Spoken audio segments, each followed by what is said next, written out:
Hello and good morning. I'm going to start off by making a statement. Lagos is sinking, and who is responsible?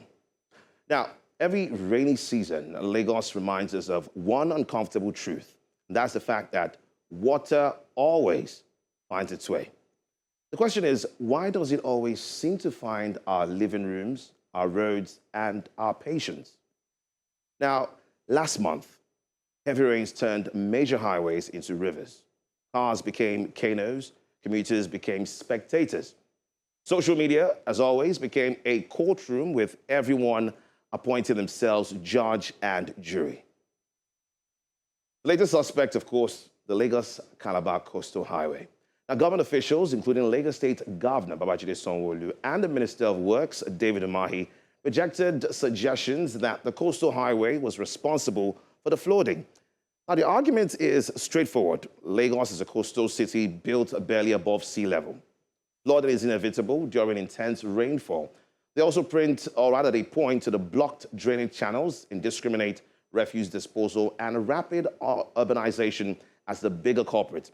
Now, they insist the highway was engineered to withstand flooding and in the long term should actually improve resilience rather than worsen it. They also claim that our dear Lagos is a low-lying coastal city with lagoons, creeks, and the Atlantic Ocean surrounding it. Heavy rainfall combined with high tides can overwhelm drainage systems regardless of any single construction project. Now, they may well be right? But that explanation deserves to be heard because, facts matter. Lagos is indeed one of the world's most vulnerable coastal megacities, and parts of the city sit only a few meters above sea level. Now, climate scientists have warned for years that rising sea levels and increasingly intense rainfall would make flooding more frequent, and population growth has also been relentless. So every year, hundreds of thousands of people arrive in Lagos seeking opportunity. The city continues to expand faster than roads, drainage systems, and even public infrastructure can't keep the pace. So yes, geography is part of the story. But here's where the conversation becomes even more interesting. If blocked drains are the problem, who's responsible for keeping them clear? If people dump refuse into canals, who's responsible for enforcing environmental laws? If buildings continue to spring up on wetlands and floodplains, who approved those developments? Because cities don't simply drown because it rains. Amsterdam gets rain, Singapore gets rain, Miami gets hurricanes. What separates those cities from ours isn't the weather, it's simply preparation. Then comes another headline that catches the eye. The Lagos House of Assembly reportedly plans to spend 20 billion naira on fencing and drainage around the legislative quarters. Now, before anyone reaches out for your outrage button, drainage itself is not a bad investment, right? In fact, drainage is exactly what Lagos desperately needs. But perception matters. And thousands of residents are wondering whether their homes will flood after every downpour. The billion-naira drainage project serving public institutions naturally raises a simple question. Is the flood protection reaching the people first or protecting power first?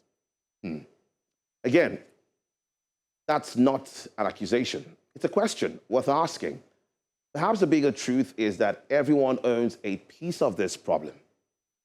Government must build and maintain infrastructure that keeps pace with one of Africa's fastest growing cities. Developers must stop treating wetlands like empty real estate. And residents must stop converting drainage channels into refuse bins. And all of us must accept that climate change is making extreme rainfall more frequent and more intense. Yesterday's drainage designs may simply not be enough for tomorrow's storms. But maybe Lagos isn't sinking because of one road. Maybe it's sinking under years of deferred planning, weak enforcement, poor environmental habits, and a city growing faster than its infrastructure can cope with. Because when floodwater doesn't ask whether you're rich or poor, on the island, on the mainland, in government or opposition, it reminds us of something profound. Water has no political party. And perhaps that's the real lesson.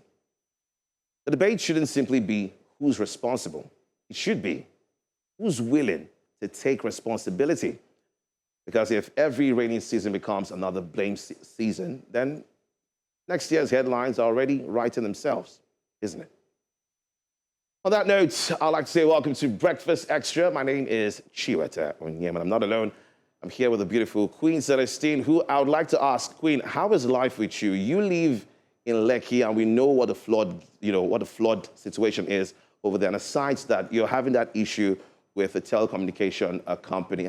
How is life with you, my darling? I live on Earth. That is the first thing I would say. This morning I did not swim, and I think my concern in terms of flood in Nigeria in general, because it's not just Lagos now, it's moving to other states, is what is our plan? How are we going to figure it out? And we have to figure it fast. We can't keep, saying this and that. No more blaming. It's time to do the work, the hard work. Yesterday we got examples of what other countries are doing. Maybe it's time for us to take note. For the telecommunications, yay, they returned my MB. Oh, it's a good thing to speak up.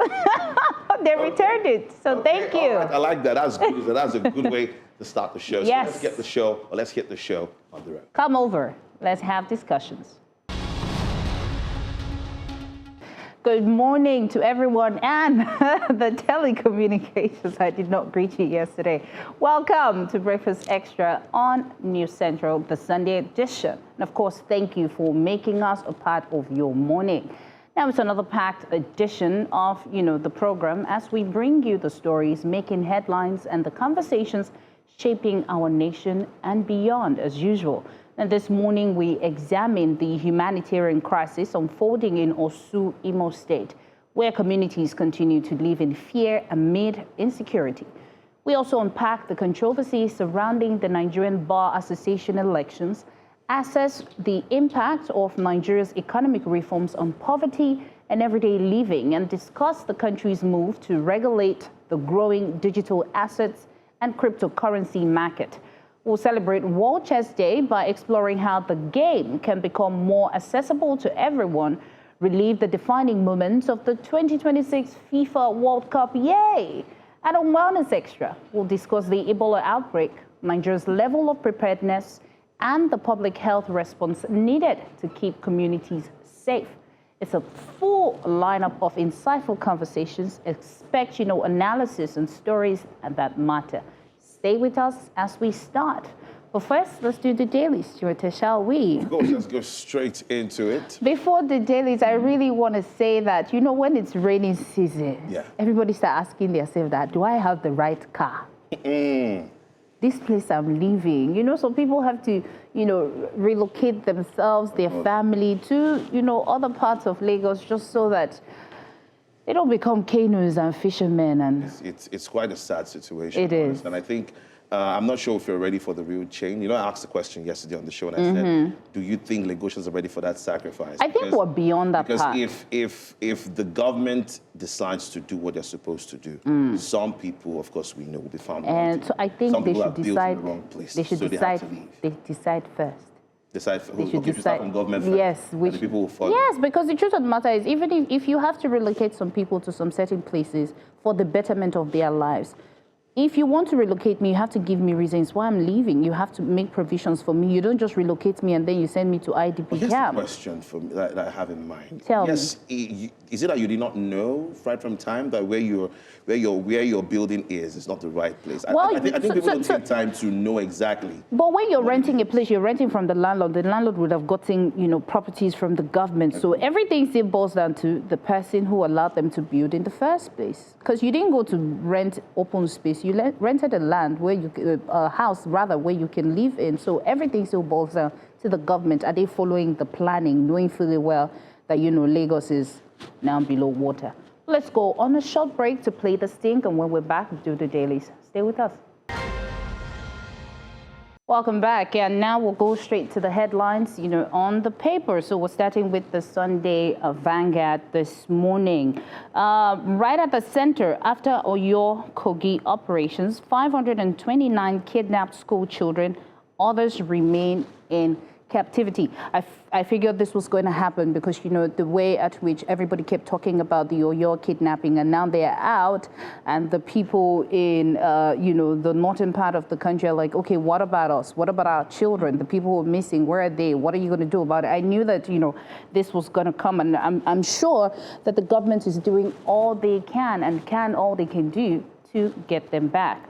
And of course, worshippers, farmers too, are complaining in Borno, Kwara, Kaduna, Zamfara. They were hit very hard. And then the DHQ says 1,752 captives regained freedom in 6 months. And right under that, I heard students shouting, bandits, bandits. Urire survivor narrates dramatic capture. Really sad, but we thank God that they are back. And underneath that, cultists trailing rivals linked to some NURTW leaders, and they opened fire on police. Gunmen kidnapped, gunmen kidnapped 3 mourning siblings, seized mother's corpse on highway.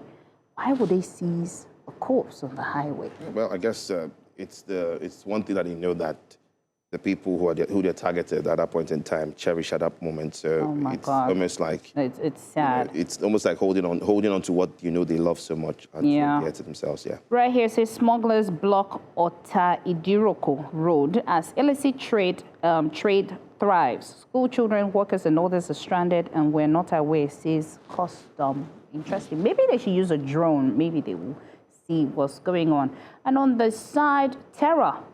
3-month-old baby, 8 other family members killed in midnight attack, says a pastor. That is tragic. God help Nigeria. PFPIC, no legal factual basis to demand Badger's resignation, says GT Ogunye. I can't even believe we're still having this conversation. I believe in other countries, if you're the chief of staff and conversations about you know, alleged fake agencies and things that are not aligning, you know, the budgets that don't make sense. I think the best thing would have just been to step aside to show transparency for, you know, things to be done. But again, why in Nigeria?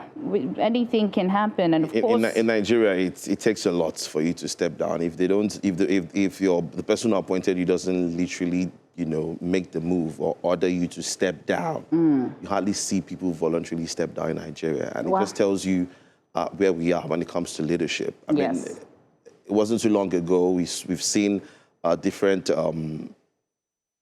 prime ministers in the UK, and you look at the reasons why they are resigning. You know, it's almost like when you compare it to Nigeria, it's like it's just small scandal now in quotes, but it's not. It tells you how they take, you know, how they take their leadership very serious. Any little thing, they step aside for integrity's sake. Well, let's hope that integrity do speak for us. And right at the top, we said 2026 World Cup final. It's Godfather versus Godson as Yamal, Spain, goes up against Messi, Argentina today. This is a conversation I cannot wait for Chiwate to have with Favor.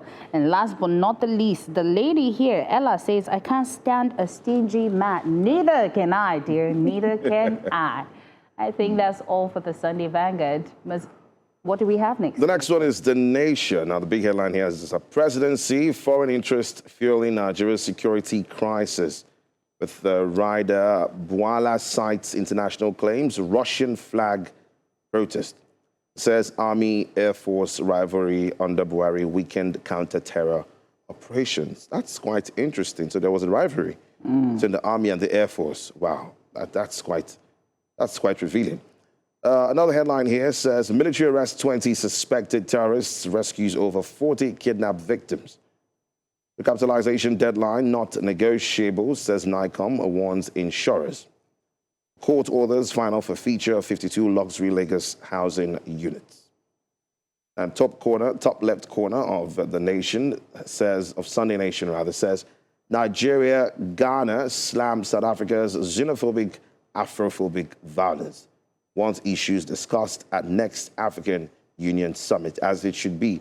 And I think with the whole xenophobic, crisis that's happened in South Africa, the next African Union summit should be the major topic as to how we need to address situations like that.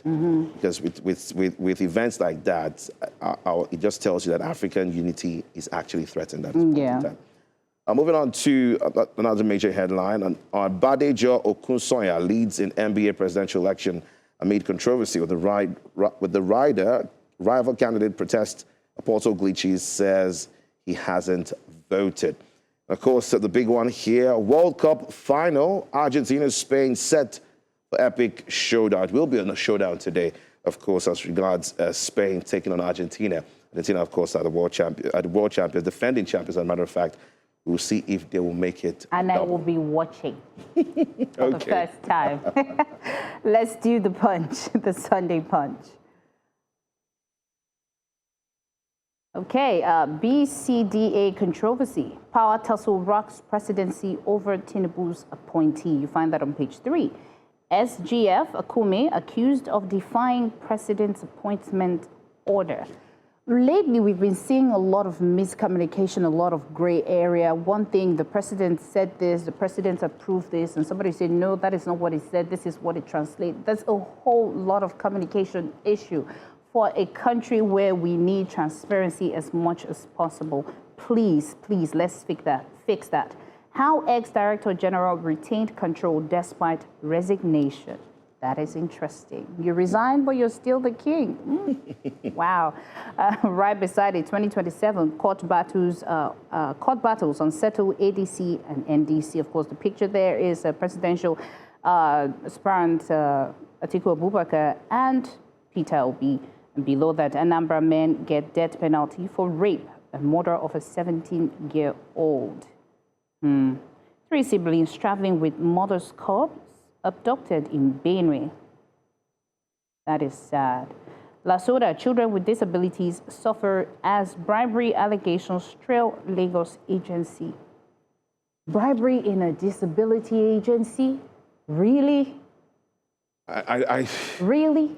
I'm so tempted to say, don't they have the fear of God? Honestly. Clearly, because this is for people that have special needs, right? Like, these are people that have special needs, and then you see these things happening. I mean, not too long ago, we saw them protesting to the fact that some of the allocations that were made for them in the budget, they don't seem to get those amount of money. So they had to go to the ministry to protest and complain. And then even those in the ministry had to tell them that, look, it's not like we don't want to give you, disburse these funds, but even we ourselves, we the staff in this ministry, we're owed salaries. And I'm like, where do we start from? Like, where do we really start from? You know what? You wake up every morning and you pinch yourself and you ask yourself, am I on earth? And what part am I in? Because some things just happen and you're like, wow. Of course, beside it, my children keep asking for their father, says the widow of a slain police inspector. May his soul rest in peace. That's pretty sad. And right at the top, fake agency. Inside police DSS operation behind Adeyemi's arrest. I really want to read that because I am so invested in this conversation and I want to see how it ends. Christian bodies reject planned ban on bus preaching. Yes, they are banning people to preach in the bus. And Christian bodies are saying, no, I agree. The gospel must spread. And right at the end, petrol hits 1,230 naira as Dangote's dollar sales Iran crisis will hike. And I think that's all. And I hope that this fuel issue helps us. If not, we might have to open a new Central Island branch. We might not be able to come to work with the fuel prices. I think we have another one, the Sunday Independent. Yes, Sunday Independent. Yes. Yeah. So the major headline here says, Atiku ADC taunts federal government over World Bank Poverty Report 2026 budget. That is the headline below that. It says the business of begging inside Nigeria's street economy of survival. It's quite sad that people have chosen to take advantage of people who have, decided to show mercy to them. I hear this thing a lot of times, and I keep wondering, when I see beggars on the road, I'm thinking to myself, does this person really need this money, or is this person just into, some sort of business, taking advantage of, the fact that people are being generous and taking advantage of people's benevolence? But then I think it's something that should be investigated. Yeah. And I think street beggars should be taken off the streets. Now, there's another headline here. Constitution Review Proposal 612 new Senate. 37 rep seats for women. While we're choosing seats for women, the one that the men are occupying, they should do what they need to do first. You know, I keep asking the question, is it really about the gender now, or is it about true leadership at the end of the day? It's about the political will, full stop. It's not about who's sitting there, but what is being done for the country. I don't think people are really concerned as to if it's a woman that is ruling or a man that is ruling. The most important thing is the ruling is being done properly. But then again, I understand people's women's sentiment as to the fact that, look, we have a lot of women in the country in terms of population, a lot of women who vote, we have a lot of women who, take part in things that has to do with the government. So why can't they be in leadership? So I understand that sentiment, but all I'm saying is at the end of the day, if you're going to have reserved seats for women, my hope is that these women, when they get what they want eventually, will end up doing the job. I feel like the space for the women will also come when the things that need to be done are done properly.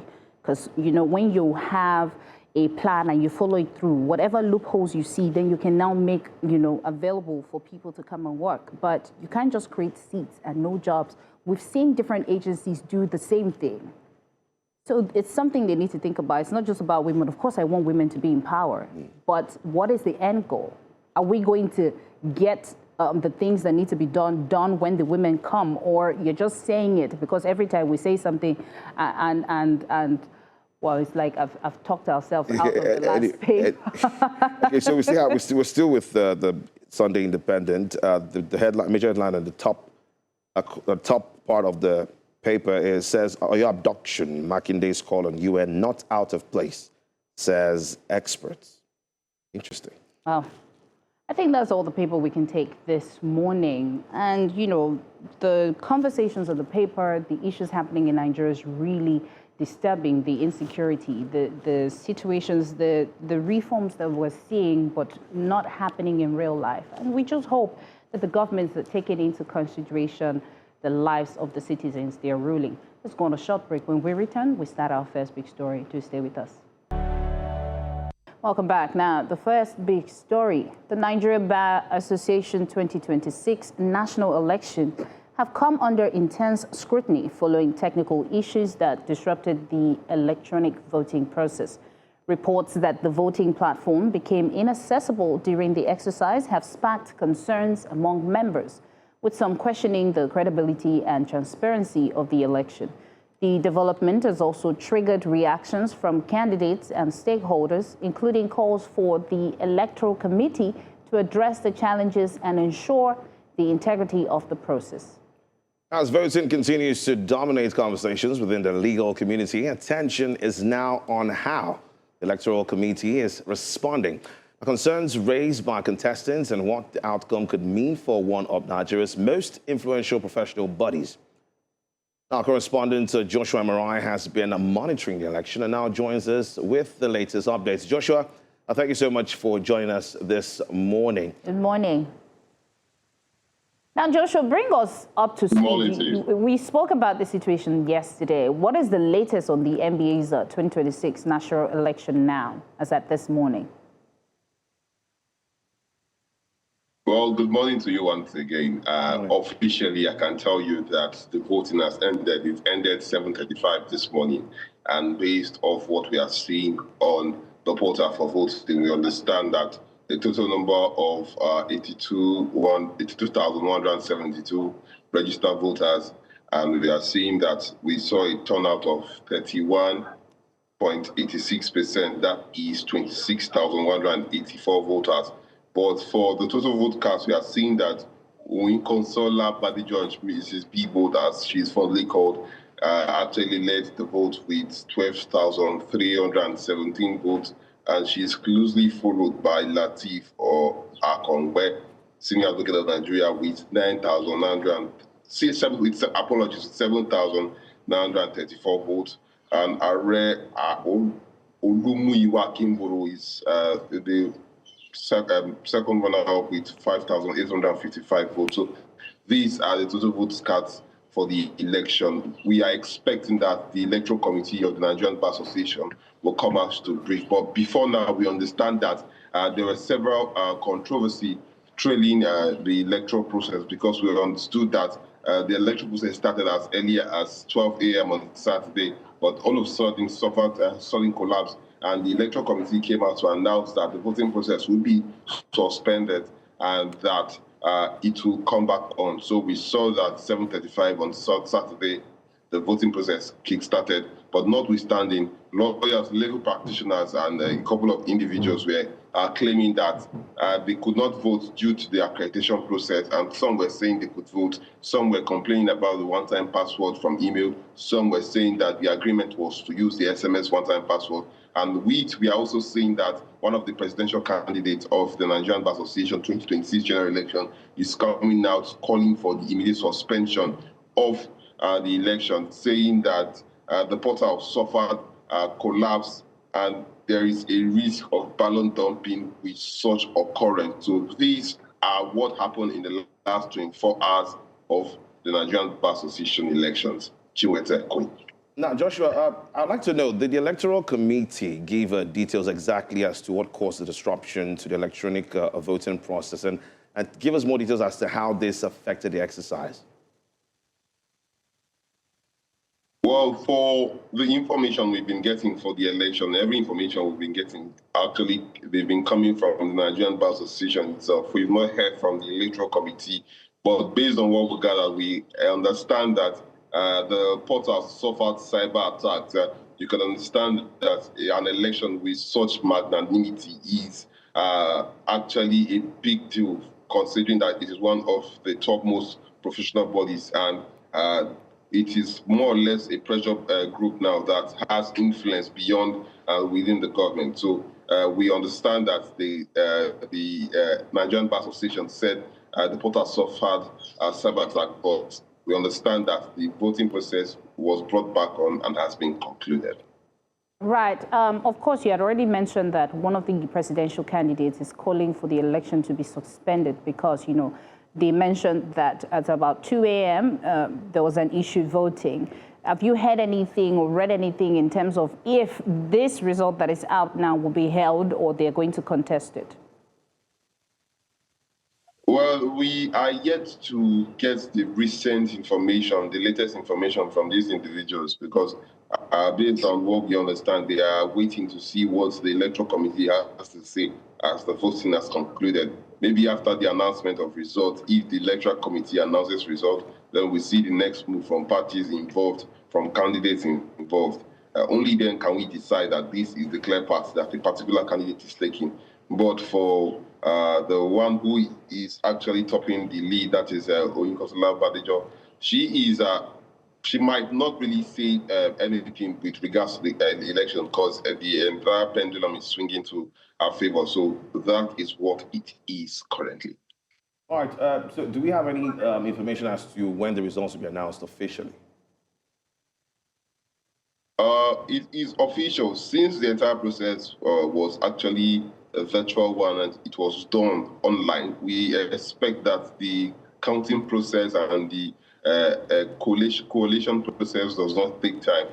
We expect that every announcement will be done this morning. We are still trying to reach out to see if they are ready, and they are ready at the Nigerian Bar Association headquarters to speak on the election and the results. So it is expected that after the Electoral Committee briefs, the candidate who actually won the election will also brief. So from there, we'll see what will become of the entire process. Right.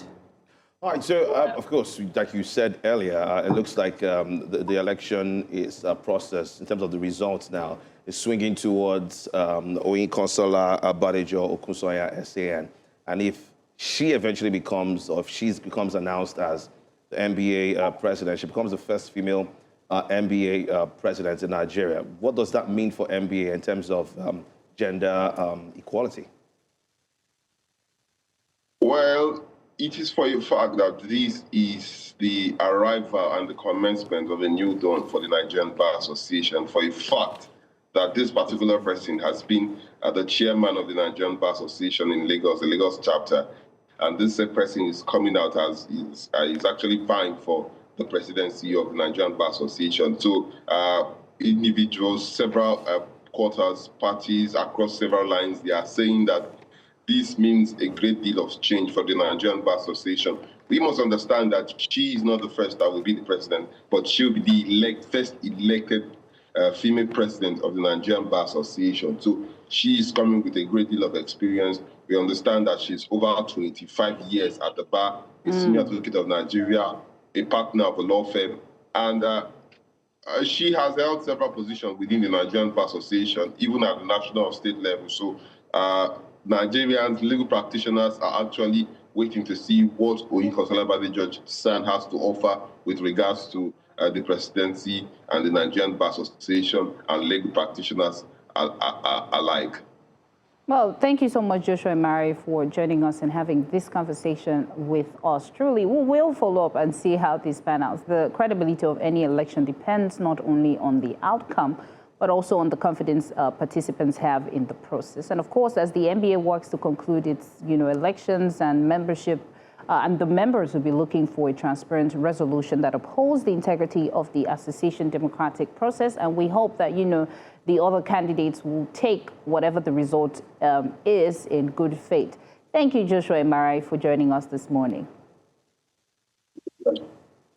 Now let's go on a short break and talking about women in power. Well, that was a good one. Hopefully, that is the final result. Let's go on a short break. When we return, Breakfast Extra continues. Stay with us. Now, for years, Orsu local government area in Imo State was one of the communities hardest hit by violence in Nigeria's southeast. What was once known for farming, commerce, and close-knit communities became synonymous with fear, displacement, and loss. Although security has improved in recent months, the scars of the conflict remain visible, especially in abandoned homes, destroyed markets, disrupted education, and the lives of thousands of families still trying to rebuild. Our correspondent Placidia Igboekulie traveled to Orsu to document the human cost of the crisis and the resilience of a people determined to recover. The documentary tells the story of survival, loss, and the difficult journey towards peace. Now, of course, the documentary has been premiered on News Central, but there will definitely be a repeat today by 7 p.m. West African time. Of course, to help us better understand the realities on ground and what lies ahead for people of Orsu, we have our correspondent, Placidia Igboekulie, and entrepreneur Chigozie Nnabugwu join us now. Of course, Mr. Nnabugwu is an indigene of Orsu. Both of them join us right now. Thank you so much, Placidia, for joining us live in the studio. Thank you. I mean, looking at that teaser alone, some parts I had to do like this because even though it was blurred, I could just imagine what you saw, what the tales that you were told. But tell us, while documenting this or while putting this production together, what stood out for you? While I was in Orsu, particularly, you could feel what people there were feeling or still felt even till now, right? I met people who lost most of their loved ones, their homes, their businesses, investments gone, yes? But what stood out was the fact that even despite the loss, they still had that belief, they still have that resilience in them. You could see it, them trying to rebuild and say, oh, we just have to move past what has happened or what is trying to be tidied because it's still ongoing and it hasn't been swept away completely. So it's that resilience that still stuck with me even after I've left also. Yeah. Before the cameras came on me, Chiwetel mentioned something because I refused to watch it. Those reports get me in, like I'm speechless right now. You mentioned something about using human beings to cook. Yeah. Placidia, having to be in the same community where these things happen. This is Nigeria. This is not a barbaric environment. This is not in the bush. This is Imo State that we hear about. You know, I've been to Imo State, so I can say that it's an amazing place. Having to be in that spot where all of this happened, what did the people say? Do they think that this will ever stop? Like you mentioned that, of course, they are resilient, but there's this fear. How are they dealing with the trauma? Okay, so I know people who still live there personally, on a personal level, that still live in that community up until now. Even the ones that were there when the crisis began. You get? So when you look at the people now, relating with them, to me, was traumatic, I wouldn't lie. What I saw firsthand was literally traumatizing. And going to, you still come to that, going to the place where they call the Mother Valley, where we saw scores, there are some graphics that weren't, of course, used in the documentary because it was too graphic. We saw, hundreds of scores, human scores, that were literally laying about in those communities.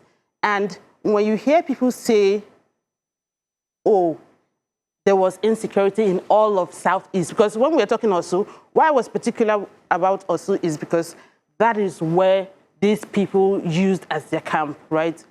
But this is an insecurity that happened all through the Southeast. All states witnessed and experienced it, even not as devastating as Orsu. But the people living in Orsu right now, you could tell that they are still traumatized. They are still living. If you look at the documentary, you see that most women and girls weren't featured because till now they are still scared to even speak. They are still even scared to come out. Yes, there are movements, but you could tell that that trauma that they still have hasn't even left them. So, Placidia, can you give us a story, anybody's story that you can share with us? Let people understand. You know, when we say insecurity, it's vague. We just imagine. If you can give us an in-depth story, if you have any, so let's understand what these people went through. Okay, I know that I have a particular woman who, when I walked up to her to ask, Mama, an aged woman, I'm like, Mama, in Igbo language, right? Because they're Igbos. You can speak Igbo. I said, I'll translate though. I said, Mommy, so far in this community. That is, tell me, how has what has happened affected you, or how do you see it? And she just looked up to me and she said, she was numb. She couldn't even speak. And tears started rolling down her eyes, right? It was literally as if she had a lot to say, but she couldn't speak. The fear of having to speak, because she told me that she lost 6 members of her household. When I say 6 members, she lost her grandkids, 3 boys, 3 sons, 3 grandsons. And these were not people who were part of the IPOB or ESN. These were boys that were literally at home, seated in their parents' house, and from nowhere, unknown gunmen come and shoot you, gun you down in your father's compound, right in front of your parents. There's no word to describe how devastating that is, if you'd agree with me. Now, the thing is, okay, I also interviewed a guy I featured on the documentary who, his brother was the very first that was killed during the crisis. If you notice, he said one of the men that his private part was cut off. He lost 3 family members, his elder brother, his elder sister, and his younger brother, who was blown up in his own farmland. These people don't even have, these were people who thrived in farming, and now they are scared to even step onto their farmlands. How do you tell me that those people can recover? Just imagine it. You can't go out to farm. You can't go out comfortably to the market to do business. How do you survive? Well, Placidia, this conversation, I'm happy is coming to the fore, because we sometimes feel like insecurity is far away. No, it's not. And sometimes things happen and we just, let it slide, another headline, but it's not. We'll continue this conversation right after this break. Don't go anywhere. To Breakfast Extra, and we're still talking about the documentary on the crisis in Orsu, done by our correspondent Placidia Igboekulie, who's still here with us. But joining us now is an indigene of Orsu. I'm talking about Mr. Chigozie Nnabugwu, who joins us live in the studio. Mr. Nnabugwu, thank you so much for joining us and, of course, helping us to understand exactly what is happening in Orsu. It's quite a very sad situation. But if you can, just paint a picture as to when the crisis started and how bad it has become in the Orsu community. Thank you very much. Thank you for having me on air. I'm an indigene of Orsu Itukwa in Orsu local government. You took her precisely. So I can tell my stories very well. The whole incident started way back when the theory of Biafran, marginalization of Igbos, the hate speech, the total ideology of a single man who brainwashed the Igbos is a different topic I will talk about. Then, whatever that have come to their camp or whatever that have come to the followers, the IPOB in person, which led them to forming of ESN, the armed group.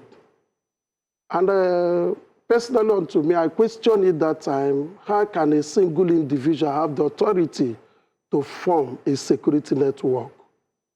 Because I know the security is the primary work of every government, constituted government. And this is unconstituted government. Now he formed it. We all know what happened in Enstars, the breaking of the police stations and jail, the looting of the arms. That was what gave them the killing of the police on duties and armies on duties, collecting their arms. Finally, it boiled down to my community because we have a very topography land system in my place called Amoda Valley. It's a vast land.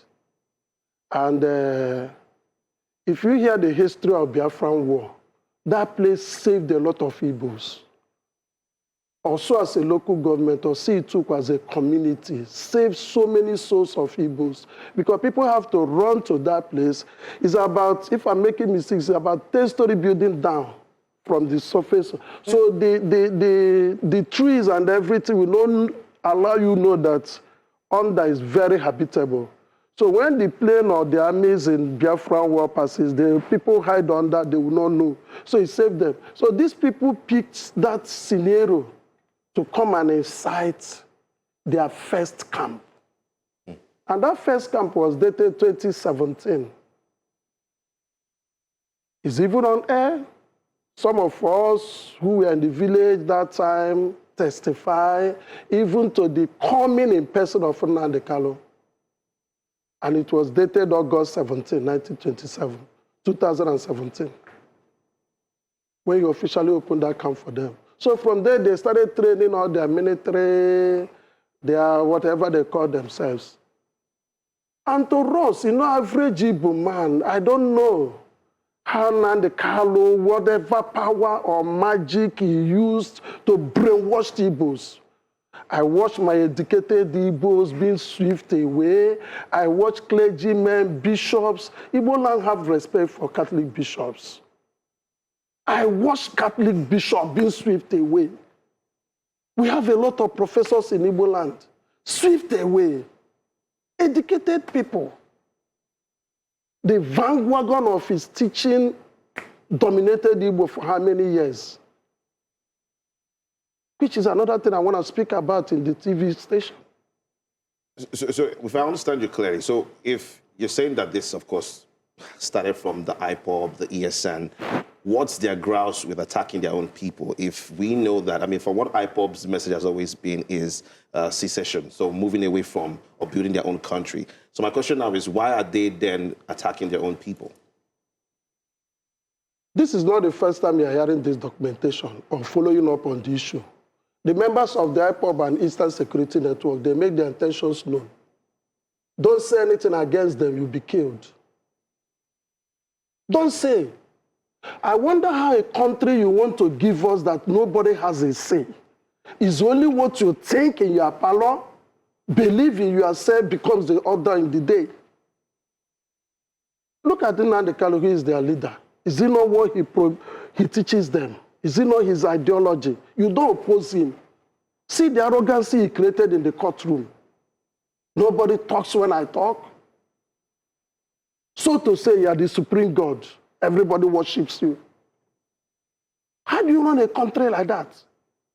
That was what prompted these killings.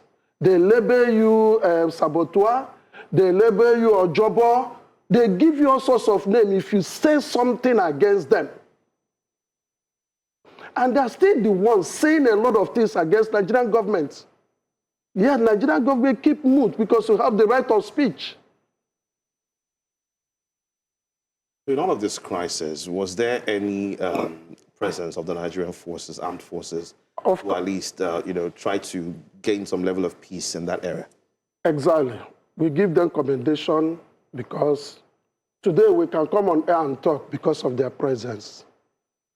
We can still put our foot on the soil because of the military presence, Nigerian forces presence. We give them kudos, honestly, because I followed this thing all from way back when we formed Orsu youths, because of the muscle as a community, as the local government. There's a group called Odemoso, because Orsu is a local government. While Orsu he took is a community in the local government.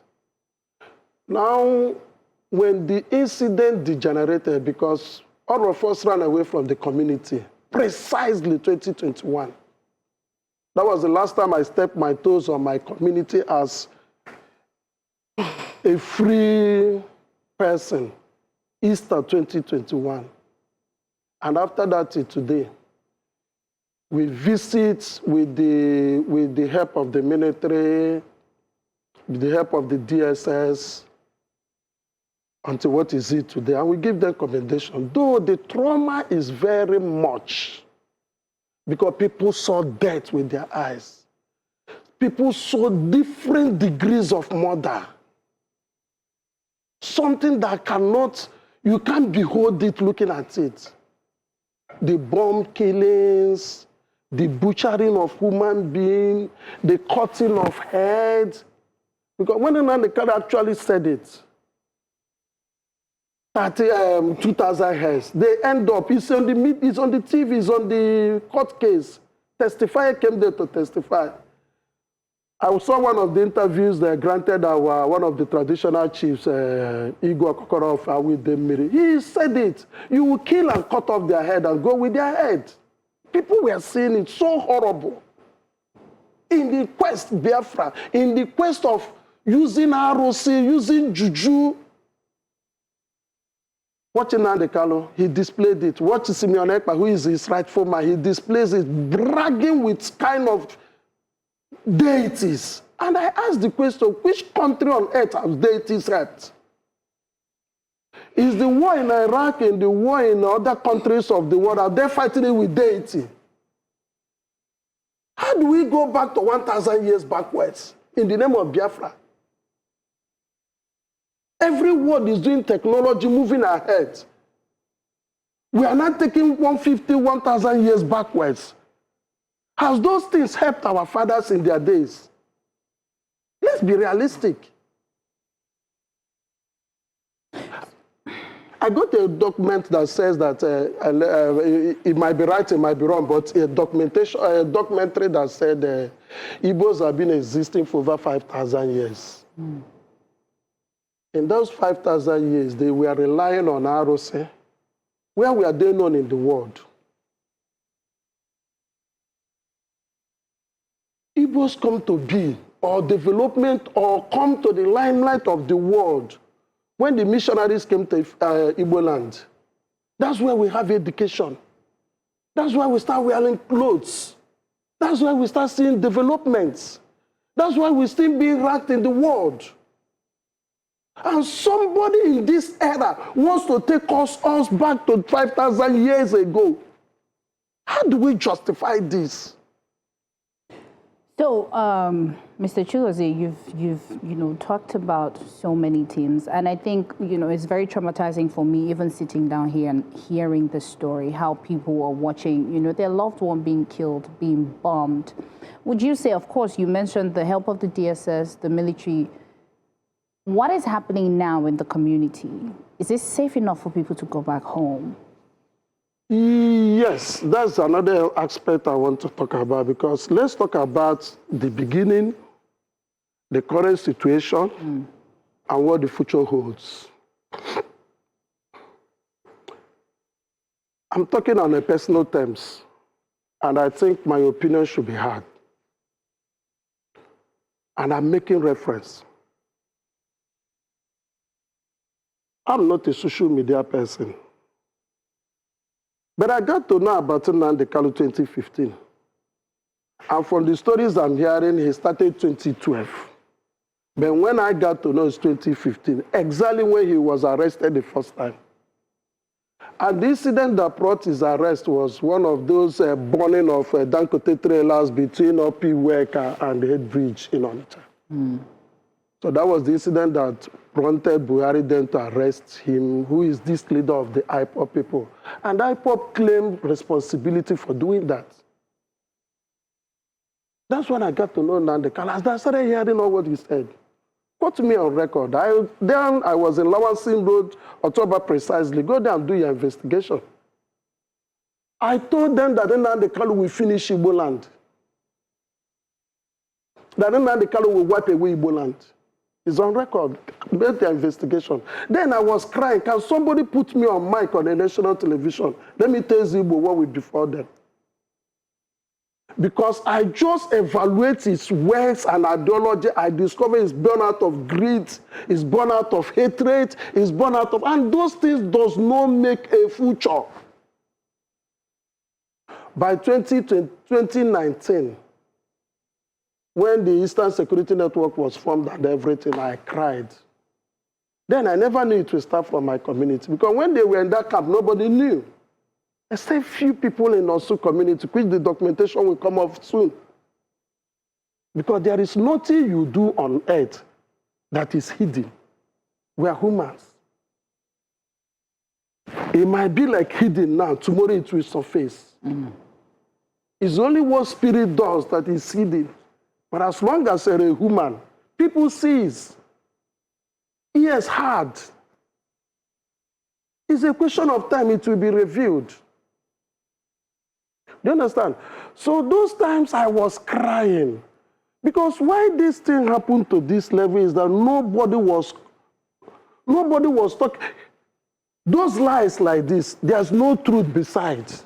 So that people can relate. They only allow his voices to be echoing.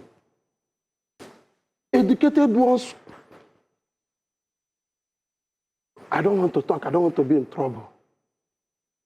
The flames were up everywhere. People were thinking this is only the right direction. And that mayhem came and started sweeping us away. Igbos killing Igbos by themselves. Not invader from outsider. Not a war. And the situation is bigger than a war. Because if it is war, once they ceasefire, everything dies. Normalcy returns. But this is not the same.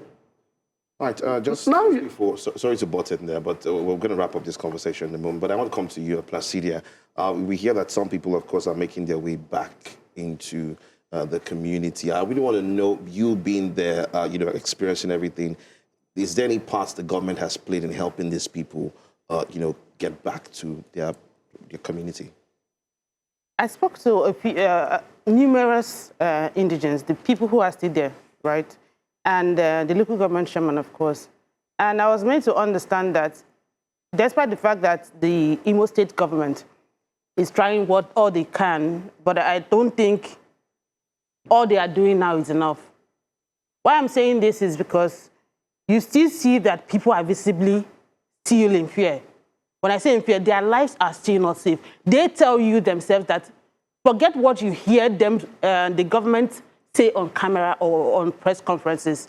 We living in this community, we are not safe, not yet. So that tells you, even seeing it firsthand, I can tell you categorically that what I saw, or what we saw, myself and the team that went down there, to an extent, it has been curtailed. That I'll give to them. But is it safe yet? Safe enough to live, go back to normalcy, living their normal lives? That is a no. All right, regarding to that, yes, I concur with her. Let me be sincere with you. That's the last level we want to talk about now. The only way to return full normalcy, I'm saying it on air, if you watch the system the whole thing is going, the time they arrested Nnamdi Kanu, it was like up and down, up and down. Yeah. The time they arrested Simeon Ekpa, it cut to 50%. The time that Nnamdi Kanu was convicted, it reduced to 10%. That's what we are battling now. Put it on air. If Nnamdi Kanu is there today, if government of Nigeria will kill Nnamdi Kanu, trust me, normalcy will start coming. And that's all what every Igbo man prays for. Now again, for you to concur to what you're saying, government cannot do it all. And that's why I'm agitating again. If we know where our problem is coming, we can find the solution. Our problem is simply coming from the brainwash, the hate speech. I want all these organizations in Nigeria that have say, the Catholic bishops, the Pentecostal pastors, the educated ones, let us come on air and educate our people the consequences of what we are doing. That is the only way they will shift. Military are not the Holy Spirit that is everywhere. Right.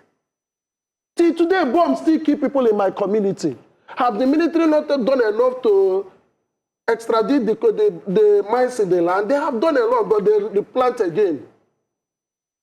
Did you understand? So the only means for us to get this thing done is let every Igbo man know the truth and stand by the truth. And I tell people, truth is not what is sweet. Yeah. What is truth is what separates wrong and right. Truth makes you to know who is at fault and who is right. Well, Okay? So if Igbo man should stand on the truth, to tell themselves the truth, what we suffered is not an invasion from anywhere. They are put on air. Imo State have not recorded, Hope Uzodinma is our distinguished governor, have not recorded any place that Fulani was killing in Imo State. Put on record again, the governor of Anambra State put it clearly. 3.5 years in authority, have not seen one crime committed by Fulani in Anambra State. Mr. Chigozie. So it's we, until we tell ourselves those lies in the past, show the people the truth now, the willingness to submit, the willingness to lay down, the willingness to... I have to add to what he's saying. Yes. So, apologies, but we're really pressed for time. Just give me 30 that. seconds. Just give me that. 30 So, in just to buttress what he said about how normalcy can come back to, what we need to really bid on is the fact that the government should place politics aside when it comes to human lives. Of course, people are benefiting from this crisis in the Southeast, but if we tell ourselves as Nigerians that no matter where you are, no matter your religion or your tribe, we just have to shun religion and tribalism. Despite where you are, whether in the north, in the south, or in the east, every Nigerian deserves safety. All communities, what they want or what they need or what they deserve as citizens of Nigeria is to be safe in their land, in their homes, when they are at sleep. Because you can't tell me you can live in a country or in a society or in a community, in your own home, and you are not at peace. You can't sleep comfortably. We need to change that. We need to make sure that peace returns to Nigeria, no matter where anybody lives. Well, Placidia, thank you so much for that report. And thank you, Mr. Chigozie Nnabugwu, for joining us. And of course, we'll be having that documentary come live on News Central from 7 p.m. Orsu's story is a reminder that while conflicts may eventually subside, rebuilding lives and restoring communities take far longer. As residents continue to journey, for recovery, many will be hoping that lasting peace, justice, and sustained development will ensure future generations know Orsu not for conflict, but for resilience and renewal. This is a reminder to all Nigerians that insurgency and insecurity is not just happening in the north, it's happening everywhere. And we all need to fight together, not because of religion or tribalism or politics, but as human beings. Let's go on a short break. When we return, we start another conversation. Welcome back. Still Breakfast Extra. Now, the true impact of any economic reform is not measured only by figures on a balance sheet, but by the realities of everyday life. Can people afford to feed their families? Are businesses staying afloat? Is the average citizen beginning to feel the promised benefits? Now, these are questions many Nigerians continue to ask the country. These are questions, of course, Nigerians continue to ask as the country navigates a series of economic reforms. And while the government maintains that the policies are necessary to restore macroeconomic stability and drive long-term growth, millions of households are still contending with rising food prices, high transportation costs, inflation, and declining purchasing power. Now, a new World Bank report says nearly 79% of Nigerians remain vulnerable to poverty despite these reforms, reigniting the conversation about whether economic growth is translating into meaningful relief for ordinary citizens. And joining us for this conversation is a senior economics research and data analyst, Mohammed Akanji. Mohammed, good morning, and thank you for joining us. Thank you very much for having me. Good morning, it's really my pleasure being here this morning. Thank you very much for having me. All right, Mohammed Akanji. I'm sure they had to correct me. My pronunciation with Yoruba is a bit. I beg your pardon. I mean, it's understandable. I think I'm forgiven for that. It's okay. Thank you. Now, for Nigerians, for people who hear that nearly 79% of Nigerians are vulnerable to poverty, what should they understand from that figure? Okay. So again, thank you very much for having me. I think first we should remember that this is a warning from the World Bank, tying it to the series of reforms, that we've experienced in the nation in the last 3 years. So I think that's fair. So World Bank on Tuesday released their annual country report. And there and then, there is that very important warning to Nigeria, and especially the Nigerian decision makers, the fiscal policy decision makers, the monetary policy, about the fact that the level of poverty is actually climbing. And given, the background of those reforms that we've actually had, the strategic country diagnostics revealed important development, positives and negatives that we need to actually be able to understand. Now, you should remember, just like you said, 79% is a warning from where we are at the moment. And what is actually the current poverty level? When the diagnostic report that the World Bank released, the last one was in 2019 to 2026, is a usual 6-year report. And the next one that they actually be able to give us between 2026 and 2032 show that at the moment, if you look at the national poverty line, I'm going to talk about that. We'll talk about the level of, the new term they just introduced about the ultra poverty and multidimensional poverty. It is really a thought of concern, an issue of concern to many Nigerians. Now, first, as of 2010, if you remember, the report then was that there are about 69 million Nigerians that are below the poverty line. And by the poverty line, according to the World Bank, is about $1.90 per day. That's jumped to about 139 million people in 2025. In fact, it was actually captured as being multidimensionally poor, in addition to, apart from using GDP income measures, we have level of inequality, we have access to nutrition, and some of those basic indicators that are used to capture that. At the same time, of this 139 million that were actually captured as being poor in Nigeria, according to the World Bank in 2025, 33% are ultra poor. And that is another very important thing that we need to know. So by ultra poor, it has 3 important diagnostics. One is the fact that we talk about food insecurity, people that are actually food insecure. That is actually measured by, average weighted calories intake.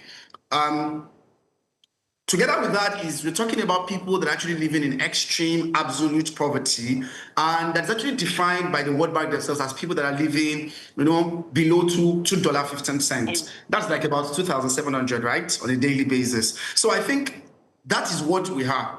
And then more importantly, of these 69 million people, we know that 61% are below the poverty line. And so the government, the new government that came on board in 2023 saw this and tried to be able to run with it, okay? Okay, yeah, so they took this, okay? No, continue. Can I go on? Yes, go on. Okay, so they took this and actually they run with it. And we saw some of those reforms. We have seen the banking reforms, we've seen the foreign exchange reforms, we've seen the pension reforms, because this government has had sequence and series of reforms. As much as possible, these have actually been good things that we need to be able to do to reposition or redirect the economic fate of our nation. Mohammed, now that you mentioned that, of course, the government have had different series of reforms, and of course, they've mentioned that these reforms will take time. We've seen, the fuel issue and everything, the taxes. At what point should Nigerians begin to expect the real relief? Because, on paper, the reforms are good for, international reserve and all that. But in terms of food, transportation, everything is going up. Cost of living is really high. And Nigerians are wondering when and how, at what time are we going to see this reform work? What should they expect? Thank you. So maybe I may not be able to have a crystal ball to be able to give a specific timeline, but I think I should mention this, that, when you talk about phases of economic development or economic growth, which is a very important yardstick, indicators that economists generally use to indicate whether a country is actually going to be able to achieve what we can call inclusive growth, which I'm going to be able to talk about very shortly, is the fact that it's the stages itself. Like, we have a period of stabilization, and I think that is where we are. As much as possible, I agree with you with the fact that yes, when will the succors start coming, when we start getting relief. But if you take a bit back to about 2 years ago, we all know the kind of dire straits that we were in. I think we were talking to the central bank governor some days ago, and in fact, the time it came in 2023, the report was that Nigeria is irredeemable. Nigerian economic trajectory is irredeemable. And we all were also a witness to it. Exchange rate was actually, running wild. Inflation was in double-digit figures. In fact, we were about 30% as at 2024. Before we started having, deceleration we're having in inflation. So, as much as possible, yes, we may not, I want to be able to put a time frame to it. What I can say is there is stabilization at the moment. And the next phase after stabilization, what economists always be able to look at was, even with stabilization, there will still be, disturbances, as we call them in economics, maybe noises or fluctuations here and there. A typical example could be when we're actually feeling the relief that, the Middle Eastern war, for example, has actually ended, and that we expect, a kind of a downward spiral in the price of petrol. What happens again out of those external shocks, as we call them, started again. And those fluctuations, those stage of fluctuations can happen. But after stabilization, the next should be about growth. And it is that growth that we now need to be able to deepen. What kind of growth are we talking about? Is it economic growth or an inclusive growth? Inclusive growth is the next frontier of discussion, because that is what we'll be able to bring about shared prosperity, where those policies can now get to the pocket. I think that's the key word, and I understand your concern and the concern of many Nigerians. How will these policies translate into livelihood? How will it translate into people's pocket? You also mentioned things about, transport costs, food inflation. As much as possible that we've been able to get a hold of this. Food inflation at the time, 2 years ago, was about 40%. And now we see that it is trickling down, coming down a little bit. So what I'm saying is, at the moment, I think we're still in the stabilization phase. And it will be looking above our shoulders, right? To be looking at that inclusive growth, maybe at this year.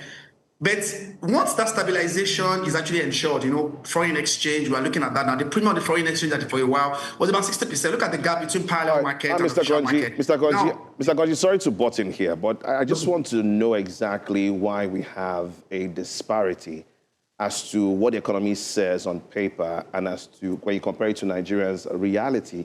Why is that their disparity? Because most times when you have conversations with government representatives or officials, they point to what is on paper, but the people are not feeling that. So why is that the disparity? Is it a case of misinformation, or the government just chooses to look where favors them the most? Why do we have that disparity? Okay, thank you very much. I think there are two things that I can't be able to, allude that to. The first is the fact that most of what is actually considered as the gold standard of development or gold standard of growth, we are actually be able to use them in the mirror image of the Western world. I think economists have actually been battered with the reciprocation or with the replication, that's the word, replication of Western model of growth, what is actually be considered. There's a transition. For example, when we talk about growth stages, countries, cause country differences. Nigeria, developing countries, a developed country. What is actually the cause of the disparity, in our growth model? Because today we'll be talking about in thinner climes, in advanced economies, that is like the gold standard all of us want to get to. So I think first of all is the misapplication or not understanding the peculiarity of what we have in Nigeria to be able to design our own growth trajectory is a challenge. That's one. But the second thing is, when you now look at some of those things in paper, because there is really that balance between politics and economics, and that debate is, we know politicians, they definitely wanted to be able to have those things. They wanted to be able to push out those narratives there to show that things are actually good on the paper. But we know very well, and they too allude to the fact that I don't think we're there yet, because some of those reforms will definitely be able to have some of these pinches that we're actually experiencing at the moment. And that's exactly my worry about, or my concern, or my discussion earlier about how those policies, good on paper, exchange reforms, we've done banking capitalization reforms, we just embark on insurance, how will those be able to translate to livelihood? Yeah. And the main reason why that would actually be the case, exactly, is what I'm actually going. I mean, the question he asked, how would some of these particular things translate into that? But the first thing we should understand is it is not an overnight thing. We're talking about years and years of rot, years and years of stagnation and economic debacle that we have witnessed. So it takes a whole lot of time, for us to actually be able to see those peaks. But when you look at them, and I think the point you raised about the fact that when we look at them on a macro level, I mean, on an aggregate level, we're seeing reforms, we're seeing that, in fact, we are being used as models. Nigerian economic reforms trajectory, our timeline of what we have done are being used as reforms, are being used as models by IMF, by World Bank, to other countries who are actually going through those phases. Yes. But there is no way we will be able to get to age 10 well, if you are not able to pass Mr.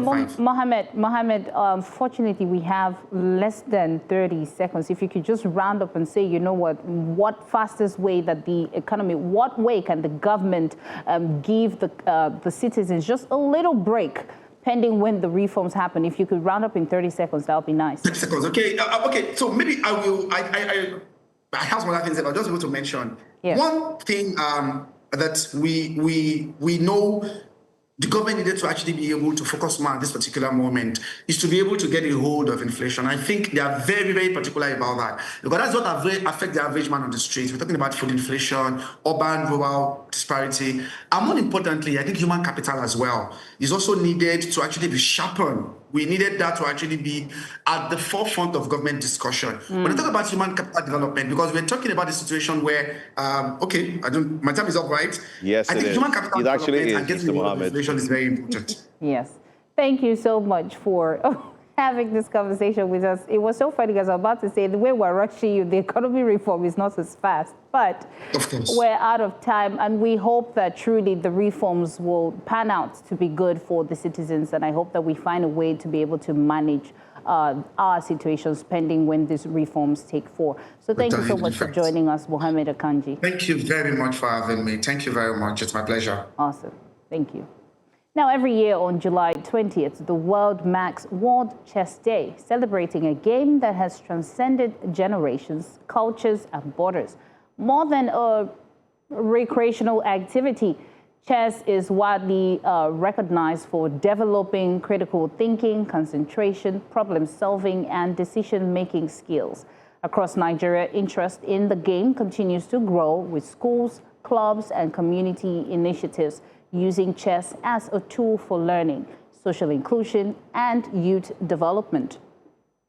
In recent years, chess has gained even greater attention as organizations and advocates work to make the game accessible to children from all backgrounds, including those in underserved communities. Now, beyond producing champions, many believe chess can help build confidence, discipline, and life skills that extend far beyond the chessboard. Now, as the world celebrates World Chess Day, we ask, how can more Nigerians, especially young people, benefit from this game? And joining us this morning is Peter Abidogun, who is a chess coach and child development specialist. Good morning, and thank you for joining us. Yeah, good morning. It's a pleasure to be here. Awesome. Now, Peter, as the world mark World Chess Day, now tell us about chess. Why should someone play chess? And why is chess, one of the most valuable games for children and adults alike? Okay, this is my favorite question to answer because the benefit of chess are unlimited, from the cognitive benefit to the socio-economic benefit to the educational benefit and to the life skills. Children or people should get to play chess because it improves critical thinking, improves their problem-solving skills, it enhances concentration and attention, it develops the memory, it encourages strategic planning, it boosts creativity, it builds patience, develop discipline. So all those skills are the skills that are fundamental for a child, especially when growing up. So chess is a game that gets to sharpen this skill very early so that by the time these children grow up to be age 10, age 12, age 15, they are on a whole different level compared to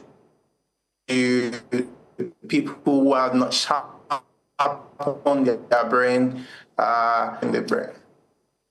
Right. Of course, Peter, you mentioned that there's a lot of skills that come with, playing chess, and there's a growing interest in using chess as an educational tool now. How can schools better integrate the game into learning? Is it the way that the game is being played that opens their mind? So how can, educational institution integrate this game?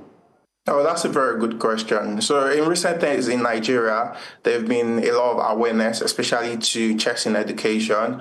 In the last few years, the Nigerian Chess Federation has been doing a revolution to integrate chess in schools.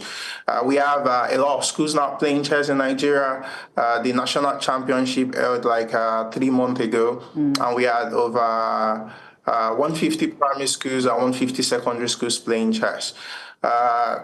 Chess should be preached to the schools all over the world, or in Nigeria especially, from the aspect of the benefit that it has to the children.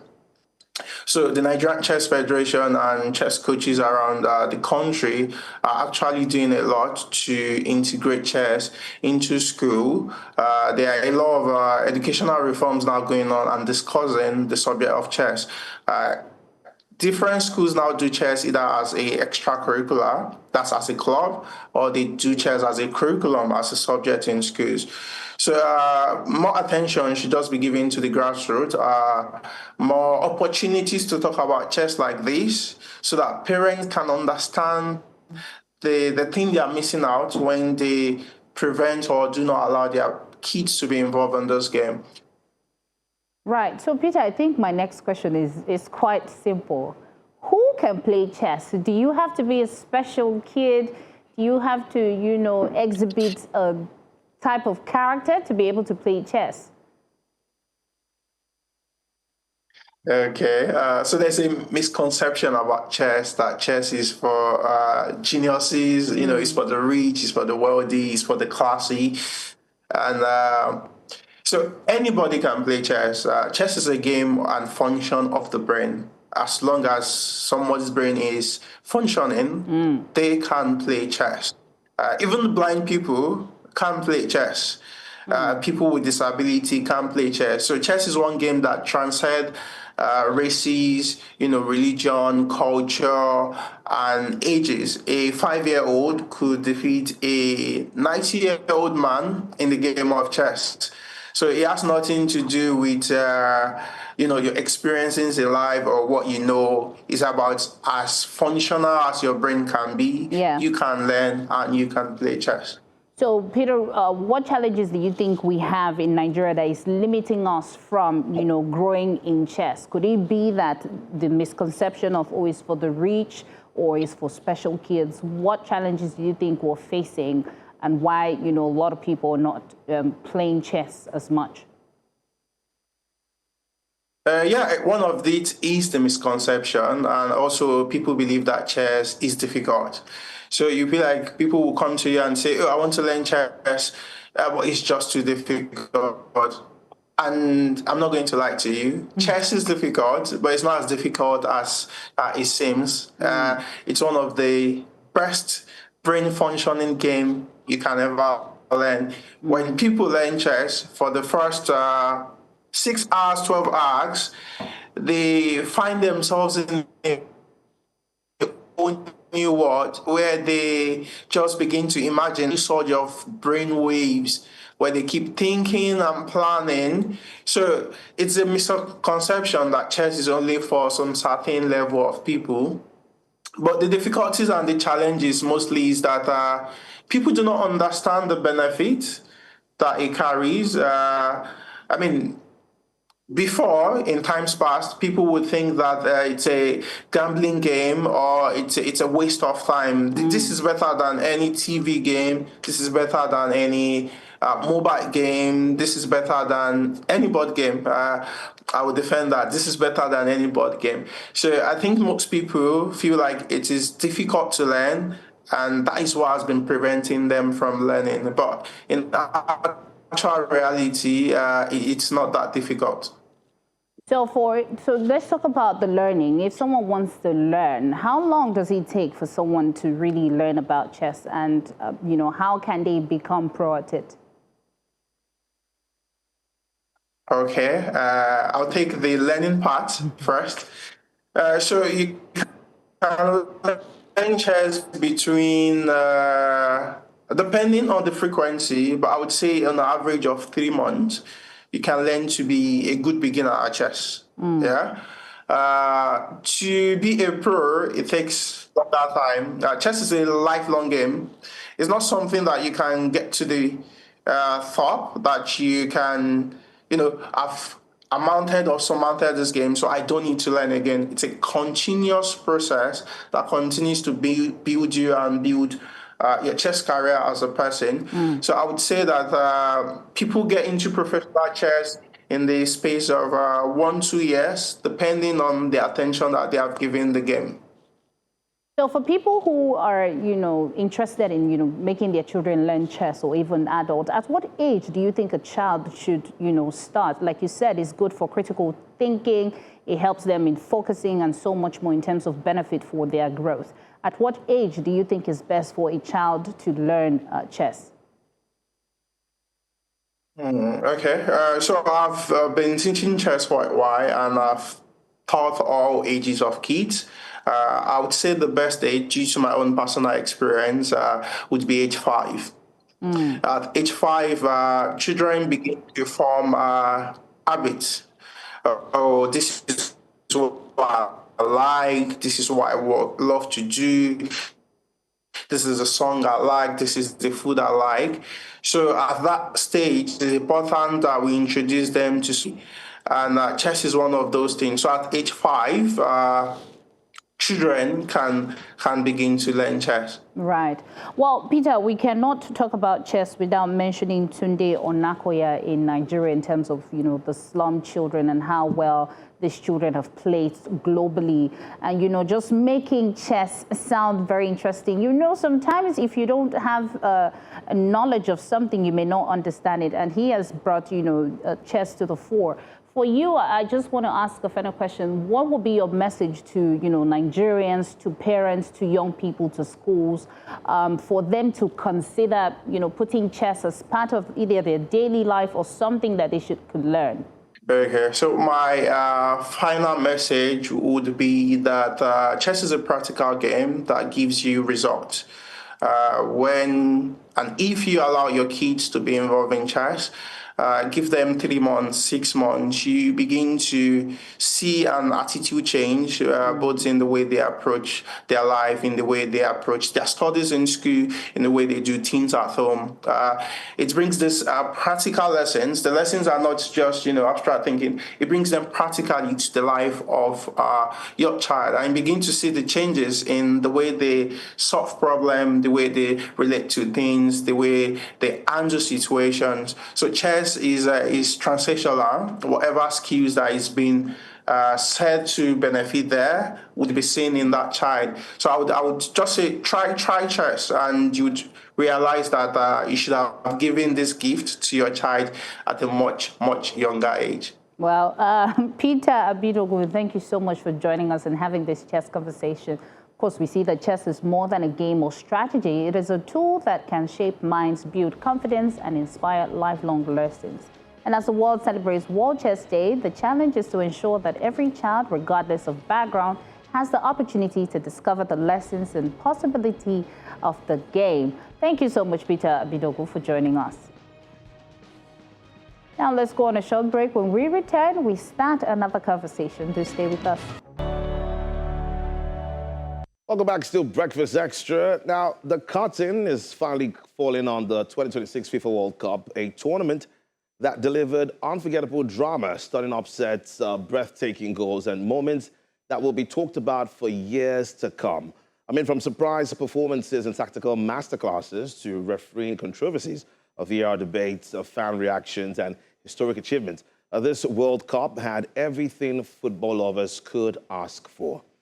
Now, it was a tournament that not only crowned a champion, of course, it also sparked conversations about the future of football, the impact of technology on the game, and the stars who rose to global prominence. Now, this morning, we are taking a look back at the moments that defined the tournament, the highs, the lows, the winners, the disappointments, and the controversies that kept fans talking long after the final whistle.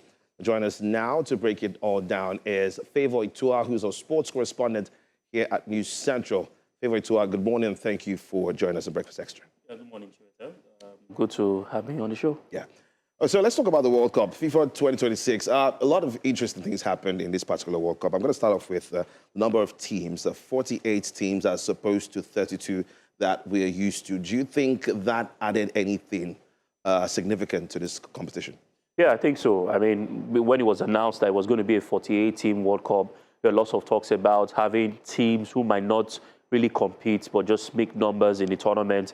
But when it started, we saw quite interesting, especially for African countries. We had 9 teams progress from the group stage to the round of 32. That is unprecedented. I mean, before now, it was talked about that Cote d'Ivoire, the likes of, Ghana and maybe Morocco, Senegal, these are some of the teams that will make it through the group stages. But we had 9 teams. So that's something I think is worth talking about. Okay, interesting. Now that we had 48 teams, a lot of people were thinking, okay, maybe perhaps we're going to have more African countries, of course, participate at the World Cup. And we kind of saw some of them, pull their strings. But looking at the way African teams bowed out, they got to a point where they were winning games and then they lost the likes of Egypt, the likes of Senegal, right? How would you assess Africa's performance in this particular competition? Would you say we've done well or does it have a long way to go? So I don't think we have a long way to go, but what I would say is we've been able to push a step further. Now, compared to Qatar 2022, it was not a good outing, except for Morocco, who got to the semi-finals. But when you look at this particular World Cup, there's one thing you can beat your chest and say that a Cape Verde held Argentina to the extra time, and then we saw what happened. They almost, got something out of that game. Egypt dragged Argentina to extra time. Now, we've been able to unlock something, which is you can't play an African team and go to sleep and say it's just an African team. So you have to prepare well to play an African team. Secondly, I think the mentality is what we just need to work on because if you look at the way the African teams crashed out, they could not manage the game. Okay. Cape Verde, Egypt, Senegal, these are some of the countries that were almost through. They almost made it through to the next round, but somehow they allowed 2 goals slip in, and then they were knocked out of the competition. So I think that mentality, you might have all the quality in your team, but that mentality to close up a game, and that's what we saw, with some European countries who were able to close the game. Now look at England against Mexico. I mean, at the Azteca Stadium in Mexico City, they were able to close the game despite the force, despite the pressure. So I think that's just what is lacking for this. And I think maybe in the next World Cup, they might probably work on it, especially going to be on African soil. Yeah, now, for the most part of my life, I think I started watching football, say, maybe some 20 years ago, thereabout. I'd never seen a situation where a referee would make a decision about something, right, and want to follow the rules of football. And then from nowhere, a president says, no, we're not going to take it. And that is exactly what happened. I'm talking about the controversy between, Folarin Balogun and getting the red card and Donald Trump saying, hey, no, you know what to do. We don't want it. There's this saying. We're going to go for the red card cannot stand. There's this saying, he who pays the piper, he takes the tune. But why are we having that? What does that say about FIFA and this particular competition? I think also we need to look at it this way. Chiwetel, I need to host a tournament. I'm coming to you as a man who wants to get opportunity, the opportunities for you to host that tournament. Everything I'm going to do, whatever monies I'm bringing in, the country still has a lot to put in place to host that tournament. And don't forget who Donald Trump is. He's someone who he knows how to get things done. And over time, FIFA president has been mixing himself with politics. Now, allegedly, you look at how he's been rolling with FIFA. He gave him a peace prize, created a peace prize, which didn't go down well with some of the members of the board. Then you, as always seen you've put yourself in a fix whereby you can't take yourself out. Yes, he's come out to defend himself and say he doesn't call the shots. There are committees who talk about this. But we know that when you want to make a rule, you probably look at the books and say, what can I, trigger to say this is where I got these rules from? And I think that's what has happened. But it doesn't speak well for football because we also had similar incidents with Olise.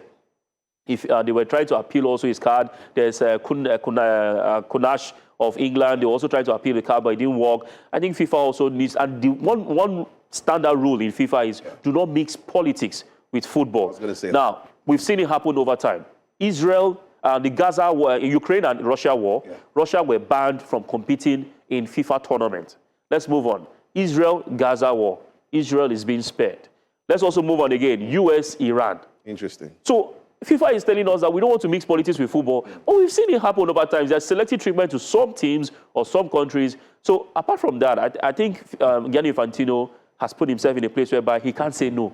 I mean, for you to get a call like that, I don't know how close Nigeria president is to FIFA. If we have similar situations, if he can put a call to say, hey, I don't think this is a red card, and if FIFA president will listen to him. I'm just here thinking if it was President Tinubu who made that call, if it would be effective. But I don't know. I don't want to say yes or no. Of level past level, is that what we're talking about? Well, of course, in the world, there are levels to everything. I mean, that's why it's a world power. I mean, when you look at the United States of America, the person involved is Donald Trump. I mean, not Joe Biden or ex-president. This is somebody who knows. He likes talking. He likes the camera. He wants to say something that will, change a lot of things at the World Cup. But be that as it may, it's been a fantastic tournament so far. We've seen crazy, crazy records. We're talking about, the tournament. It ends today. In the next, 12 hours, we'll be knowing if Argentina will be winning the World Cup back-to-back or if Spain would be the one to be crowned world champions. But, of course, counting down to this particular final, a lot of people have talked about the conspiracy theory, the fact that it looks like it's scripted. I mean, explain to me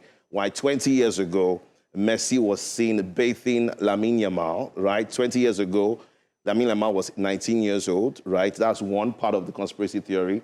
Now, the jersey number of Lamine Yamal is 19, right? Now, today, the final is being played on when? July 19. And when Messi was 20 years old, he had the jersey number 19. And now, both of these two players are at the World Cup final. Favor, I don't know what other conspiracy theory, if this is not conspiracy theory, I don't know what else it is, but it's looking too similar. Well, generally, Chiwetel, sports has a way of writing history. It happens. Now, let me just quickly tell you this. There's a certain Nigerian youngster, Konyisola Ajayi, is an athlete. Okay. He tweeted last year, July 18th, that he hopes to run in the London Diamond League. Yesterday was July 18th. He ran and he won. He made that tweet July 18, 2025. So you can see how things happen. I just think it's just the way football is. It just arranges itself to suit, certain narratives. We've seen that happen in the past. But it's quite interesting to see that Lamine Yamal, who was baited by Lionel Messi, is going to be playing against Lionel Messi. And that's to show you how, sports in general, football in general can just be. I don't think it's scripted per se, but it looks like, because when you look at movies, like, how did it happen that this person is playing, years later he's playing the same final? I just think it's just meant to be. And it also helps, to further push what we're expecting tonight. It's going to be a dramatic final. I'm also thinking that it's difficult to call because we've seen how Argentina have made a comeback several times to... You should bring this to my next conversation as regards Argentina having to come back. There talks about the fact that it looks like it was scripted, or the officiating favors Messi in some kind of way. And I'm going to go back to the England match. Okay. The goal that Lautaro Martinez scored, it looks like Messi was offside with his back heel at the back. But I was even expecting at least VAR should even look into it. But that wasn't even looked into in the first place. But you that there are also other, other parts. But you say, I have one belief in football. Which is? If you think the referee is cheating you, just keep scoring the goals. Let him keep cancelling the goals. And then tell yourself, yes, I did better. Now, for instance, we've seen teams in this tournament close the game. Spain was playing against France. They scored one goal. They didn't defend. They went all out to score again, 2-0. Almighty France crumbled. England played against Mexico and thought they would use the same tactics to defend against Argentina. I just think his team's not been able to manage that game. We also saw how in this particular competition, okay, look at England playing yesterday. Yes. They were almost getting to draw the game as for France, but they were still able to manage the game. So managing the game is part of it. No matter how you think this is hostile, no matter how you think the referee is, it goes. Argentina was pressing. Even if they didn't score that goal, I bet you they will still have scored another goal. You can't defend against a side that has Lionel Messi, Alvaro, Enzo Fernandez. Yeah. And look at the space they gave him. I mean, the English players gave Enzo Fernandez enough space. He had even tried a shot before that time, and then he did it against split seconds. I just think for teams that have constantly say, oh, Argentina, I think they are... If Egypt had closed the game, we won't be here. Well, you have a point. So when we look at how the impact of this officiating has affected the tournament, we also know that at the end of the day, teams also need to manage their games. But then we also know that there's also some calls in this tournament that we've been wondering, why did this happen? Why did this happen? But I just think Argentina have not, I mean, they've been to back-to-back semi-finals. I mean, they were in semi-finals, they were in the final in 2022.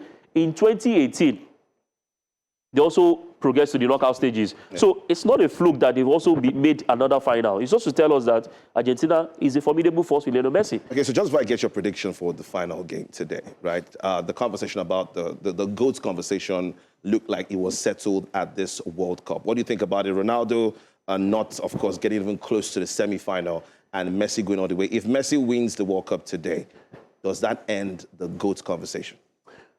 Well, when you have two World Cups and Ronaldo, I mean, you're yet to win a World Cup, it kind of tells you that one trophy is still, not in the cabinet of Cristiano Ronaldo. But I want to say that both players are a class of their own. Ronaldo started playing football over 20 years ago.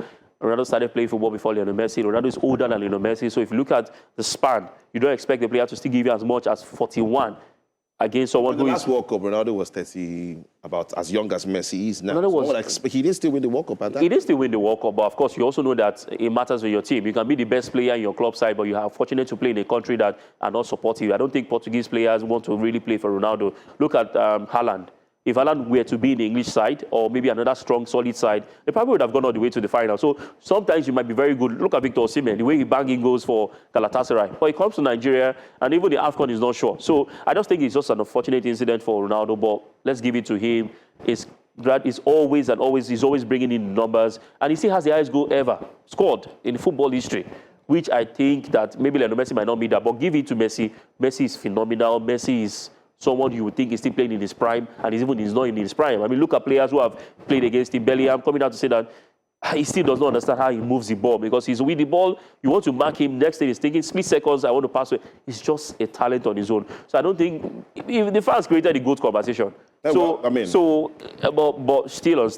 Messi has also done well for himself too. If he begin to sound like a politician, you're going left, you're going right. So who is the greatest footballer of all time? What are the greatest footballer of all times? Who? Both of favor. Okay, let me leave that. Since you don't want to give your opinion on that, I'm sure you're going to give your opinion as to what we should expect this evening. So what are your predictions? So it's going to be tight. It's a tight game. Not what we saw yesterday. Yesterday was an exhibition game. So it didn't sound like that. No, it was. Looking at the way the goals were coming, at some point, I thought it was a whitewash for France. Let me tell you why it's an exhibition game. The players are already on holiday mood. The players know they want to go, and in fact, it's an inconsequential game. So you're telling a player to put on his body, and that's why you notice that the French players, they changed all their defenders in the first half.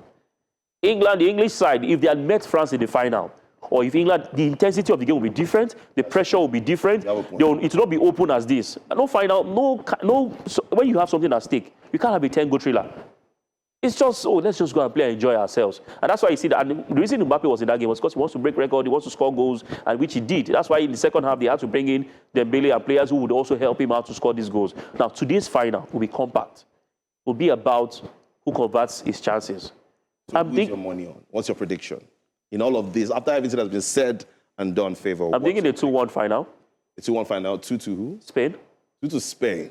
1 to Argentina. 1 to Argentina. Do you see Messi scoring today? Well, all the eyes will be on Messi, so I'm thinking he might probably do the assist and the other person scores. Do you think Lamine Yamal will score a goal today? Lamine Yamal would be inspirational today. He would also assist, and he might also score a goal. But I also want to tell you something. For Lionel Messi, he'll be about also wanting to surpass Mbappe's record, because this might just be his final World Cup. That might just be the undoing of Argentina if Messi wants to score by all means today against the best defense in the World Cup so far. Only one goal Spain has conceded. That's the best defense. The best goalkeeper in the tournament is Unai Simon. So it's coming up against a free scoring side like Argentina. Let's see if the defenders would be able to, hold the attack of the Alba Celeste. All right, thank you so much, Favor, for coming on Breakfast Extra and for having this conversation as we count down to the World Cup. Of course, the tournament filled with unforgettable moments, surprises, stories that will live long in football history.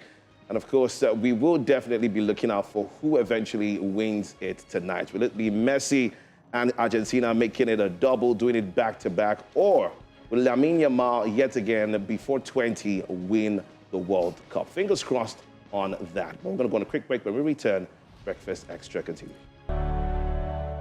Welcome back. Now, the conversation, or rather the confirmation of Ebola cases in parts of Africa has once again put public health authorities on high alert. While there are no confirmed cases in Nigeria, the outbreak is a reminder of how quickly infectious diseases can cross borders and why vigilance remains critical. Nigeria's successful containment of Ebola in 2014 is often cited as a global public health success story. But more than a decade later, an important question remains. Are we still prepared to detect, contain, and respond effectively should the virus find its way here? This morning on Wellness Extra, we examine our level of preparedness, the role of government and health institutions, and what the public needs to know without giving in to fear.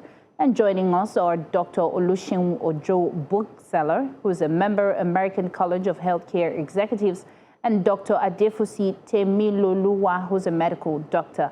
Gentlemen, thank you and welcome to Wellness Extra inside of Breakfast Extra. Thank you very much. Thank you for having me. Awesome. Now, Dr. Ojo Bookseller, I know Chiwete was a bit confused about your name. Now, talking about this Ebola situation, it was a situation that was scary, but Nigeria was able to contain it so well here in Africa. Can you tell us what the current Ebola situation is in Africa, and should Nigerians be concerned at this point as to if we're going to be having another outbreak? Thank you very much. According to according to WHO, the World Director has already declared Ebola to be something of a global emergency threat, meaning that all countries around the world, including African countries, especially, let me say, use the word especially, African countries that has the history of Ebola virus should be well prepared concerning the new outbreak. The first outbreak actually happened in 1976, the second one being 1995. The third one, which is the most fatal one, happened between 2014 and 2016. That was the one where Dr. Stella Adadebo lost her life during that time. May the Lord rest her soul. That one, they recorded almost 28,000 cases and 11,000 deaths. That was one that was actually affected Nigeria. And then there was another outbreak again between 2016 and 2018. Then the fifth one, which is in 2022, was very lighter. And this one, being the sixth one, is considered to be the third most very aggressive one at this time. So I believe all nations and all countries are well prepared. And even Nigeria also is considered as a country that is also well prepared for the outbreak as well. So in case they should have any case at this time.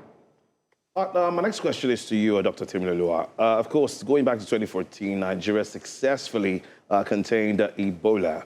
How prepared is the country today to respond to another potential outbreak when you look at where we are as regards our healthcare system? Question. So in 2014, we contained Ebola. I think we had that done in 97 days. And I remember fully well that the first contact or the first case in the country, Patrick Sawyer, was admitted in hospital in Lagos, where Aladego was supposedly involved and then lost her life, but helped us with containing the virus. Okay, so the thing is, the difference between then and now, there's a lot of stark differences. However, the major issue we have now is the major issue we have now is the issues as regards the disease spread in the rural areas, then also the national budget we have as regards healthcare, and then also the issues with brain drain. So first things first, Nigeria is not new to viral hemorrhagic fevers, of which Ebola is one of them. We have one currently often battle, that's Lassa fever, which is very much common in the north. Actually, the name was given from a town in Borno State. So we have the wherewithal, we have the memory of dealing with diseases like this. And I think the NCDC is also doing as much as they can to keep diseases like this under control.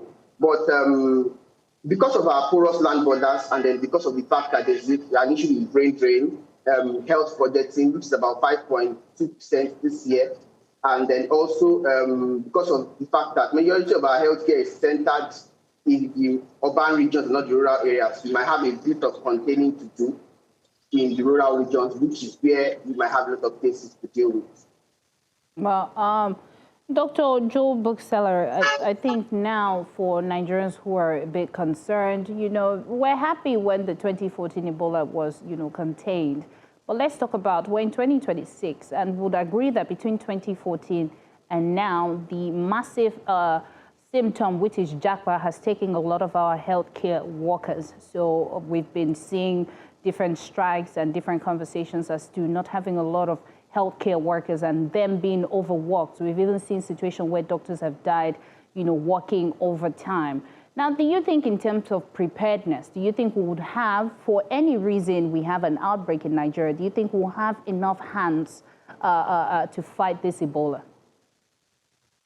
Thank you very much for that question. Like I said at the first time I spoke, though there are currently no confirmed cases of Ebola virus in the country at the moment, Nigeria is officially considered to have activated their emergency preparedness protocol by achieving a 59% rate concerning that. So one thing that I know that is that the borders of Nigeria are also protected, including the airports are also very protected. And for the government, there's a presidential task force that actually gave $10 billion and 10 billion naira emergency preparedness fund for that Ebola disease in particular. So I believe Nigeria as a whole, even though there is a brain drain, a lot of healthcare workers and medical doctors are leaving the country with the few numbers that they have, given that there is no cases at the moment right now. Should there be any case right now, I believe with the experience that they had in 2014, Nigeria is up to the task. And like my colleague also said,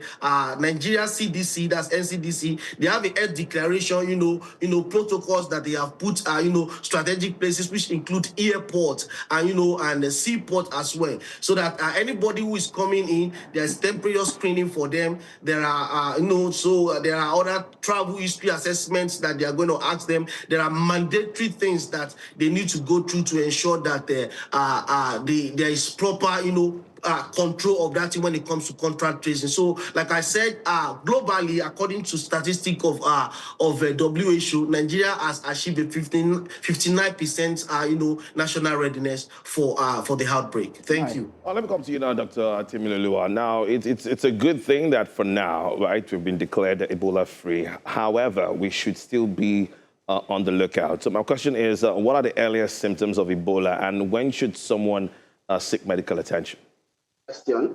So Ebola, the viral hemorrhagic fever, as we know, has an incubation period of 2 to 21 days. Depending on how strong the person's immune system is, on average, by 8 to 10 days, they start showing symptoms. And there are two phases, dry and the wet phase. Dry phase is where you have basic illnesses that can mimic other illnesses like malaria and typhoid fever, for example. So you have symptoms like severe headaches. You have symptoms like muscle weakness and then muscle pain, and also high-grade fever, usually fever from 38.3 degrees centigrade upwards. Those are major symptoms that that are the early symptoms you see. Usually, the idea is normally our health seeking behavior should be optimal in the sense that when you notice little or when you notice even slight symptoms, either it's Ebola or not, you should always present to the hospital for proper medical checkup. So because usually when those things are done, is when we can be able to make proper diagnosis and also delineate if it's basic illnesses like malaria, or maybe we have something we got to deal with. Dr. Joseph Bookseller, now let's talk about the Ebola itself. Again, we agree that, Nigeria does not have any Ebola for now. And for people who are still learning and understanding this Ebola situation, how is Ebola transmitted? And what misconceptions is still existing about the disease for people watching? I can remember during the 2014, I was still in Nigeria at that time. One of the misconceptions that people asked then, they was like, oh, don't eat bats and don't eat monkeys, because they believe that those two animals are the primates that are the host. Of course, it was true. The first case that was discovered in 1976, it was in a village that was called Yambunku in Democratic Republic of Congo, and there was a river that is closer to that village, hosting that. The village hosted the river, which is called what's called Ebola River. Also, that was the reason why the disease was actually named after that river, Ebola disease. So it was found out that the man that thing was actually discovered from has a contact with a monkey. I mean, the place is actually a very rural area. Let me say like a farm area, like a rural area, which is considered like a rainforest. That was where the thing. So people have this misconception that if you eat bats or if you eat no, it's a particular place where that thing it actually happened. In other places, in other nations where there's no bats, or where there are no monkeys, or even where the monkeys are present over there, so far we don't have people with cases like that. There is nothing that will happen if they even come in contact. There are people who keep bats and who keep monkeys as pets in this part of the world. So it is particular to those areas that are affected only. That's the only misconception that I know about it. And another misconception is that people believe that, oh, it is airborne. If you come to the area whereby people are isolated, you can easily contact it. No, Ebola is not airborne. Ebola is not waterborne. Ebola is simply transmitted by coming in contact with somebody that is infected, and the flu-like, the flu or the body flu that is coming out from those people. If those people sneezes, they are the clothes that they wear, and also one of the areas whereby that thing actually spread during that time was the burial practices that was taking place in Democratic Republic of Congo. The people that was carrying out the burial out of sympathy, crying over people that are, that are dead. From there, they also come in contact with it. So risky burial practices is one of the area whereby that thing is being spread. So whenever somebody is, died from Ebola, virus like that, the government of the Republic of Congo decide that the body will not be released to the family in order for them to be able to contain the spread. So those are the few misconceptions that we have in this part of the world. And Ebola is being, like I said, it's only being transmitted when you come in contact with the person who is infected, or when you come in contact with materials or utilities that is being used by somebody that is being infected. Right. Thank you. Dr. Job Bookseller, I was thinking you're going to include the salt solution, because I remember in 2014 a lot of people believed that the salt solution was a way to actually prevent themselves from actually contacting the virus. Can you speak on that? People always come out with when we say traditional way of combating disease, or maybe of method of treatment of disease, but clinically and medically, that solution is not one of the things that is being recommended. The method of prevention that I can say is all about universal prevention. Ensure that there is proper washing of hands. Ensure that there is proper screening of people that are coming from affected areas. Using of sorts sometimes has not given any clinical results that is being recorded that, okay, this thing was working. People do that. Some people even went ahead and ate what they call a bitter cola. Say if you eat much bitter cola and you have, a lot of it in your system, you cannot contact Ebola. There is no medical fact that actually guarantees that if you eat too much of bitter cola or if you use such solution, if you come in contact with somebody that has Ebola, that you will not be infected. It has never been medically correct. Dr. Temiloluwa, I'd like to know what role do surveillance at airports, border screening, and even contact tracing play in preventing an outbreak of Ebola? That question. So first of all, because I would not say it's common knowledge, but because we know that Ebola is majorly domiciled to Central and Eastern Africa, where we have countries like DR Congo and Uganda and the likes. Oftentimes, that is nobody would, except maybe for a few rare cases. There's no reason why anybody should be walking all the way from Uganda or from Congo to Nigeria. So oftentimes here, the major mode of transport from those regions to our region is by air or by sea, which is why they are majorly the ports of entry for that disease. And screening at those ports for temperature, for basic symptoms that could spell out diseases like Ebola hemorrhagic fever is where we get to contain majority of majority of those that carry symptoms, or majority of people that have the disease, and also even with contact tracing. That was what helped us in 2014 because the person that came by air, and it was easier to navigate and then monitor contact tracing from there. So usually that's the major point of entry, and that's why that should be most focused on when we get to take care of Ebola as it is. Right. Dr. Joe Bookseller, I think for Nigerians again, what should they do to protect themselves? Are there particular people who are more susceptible to contacting it? Is it, weak immune system? What should Nigerians do to prevent themselves, to make sure? You already mentioned, don't get close to anyone who's infected, but how do they know that someone is infected, and, how can they protect themselves more? I want to take a key from the current outbreak of 2026, the one that they are actually battling with right now in Democratic Republic of Congo. Now, there's a village called Bunia in Congo, and a woman actually fell ill. And when the woman fell ill, she died. And the moment she died, they took her body to somewhere, another village far away. 2 days after that, another nurse also died in a nearby village. Apparently, the first person that also died also was an healthcare worker. The nurse that died was transported 1,000 plus kilometers to Kinshasa from that other village that is closer to Bunia.